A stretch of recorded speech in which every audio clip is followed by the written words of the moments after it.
Today I'm going to be sharing with you my plan for my 2016 Pan That Palette Challenge. So last year I did the Lorac Pro palette and I really enjoyed that. I'm going to plan on finishing that up. I have 3 shadows in here that I'm going to finish up.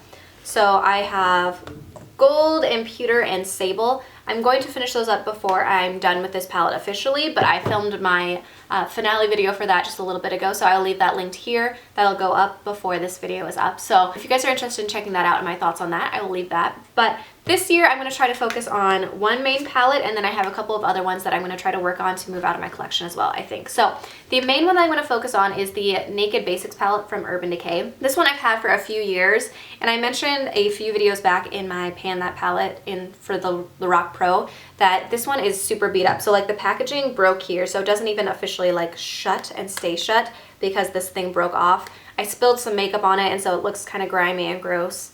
And then also when I first got this palette, this one was falling out. I super glued it now so that it's in, but this one was falling out and it was already shattered a little bit, so that one's not the greatest. So this is going to be where I'm going to start with you guys. Right now I have no pan on any of my products. I am pretty much going to figure I'm not going to use Crave down here. I don't use blacks and I'm not going to try to force myself. So I'm really focusing on these 5 shades here, and then if I get those all 5 done, I will consider this done. So Venus has a pretty good dip in it because it was already cracked and broken. So that one's already a little bit shabbier than most. I don't think that'll take too long to hit pan on. Foxy I use as a brow bone highlight a lot, and there's not really much wear on that one. Walk of Shame I just had in my Finish 9 by New Year's. I'll link that video here if you guys want to check that out. But that one has a pretty good dip in it. I think it won't take me too much longer to hit pan on that one, at least in the center. Naked 2 I use a lot in the crease. I've been using that since my taupe ran out in my Lorac Pro. And so there's a pretty good dip on this side of it. And then Faint has a few brush marks in it, but I haven't used it that often.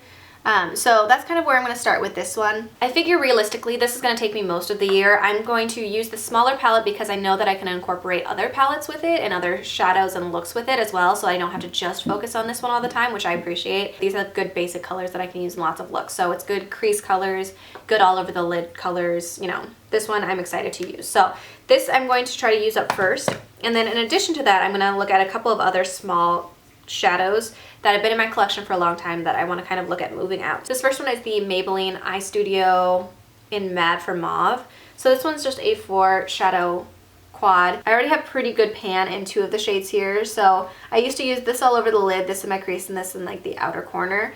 So I don't think these will take me too terribly long to use. And then there's also this green, which I never really touch much, but it is a really pretty color. I should start playing with that all over my lid because it is really pretty. I think I will try to play with color a little bit more this year with that, but these are really pretty shades. They are fun. I just haven't reached for it in a long time. So this one I want to try to use up because I feel like it's doable. And then also this Clinique eye duo that I've had for quite a while. This is in Pink Tweed. I've had this for forever.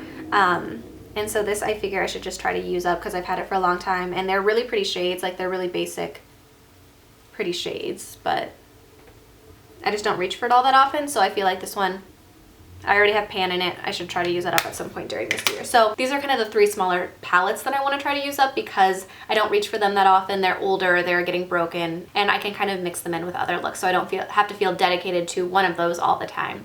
So that's going to be kind of the way that I go about it this year. I really just want to try to use older shadows and move those out of my collection since they are older.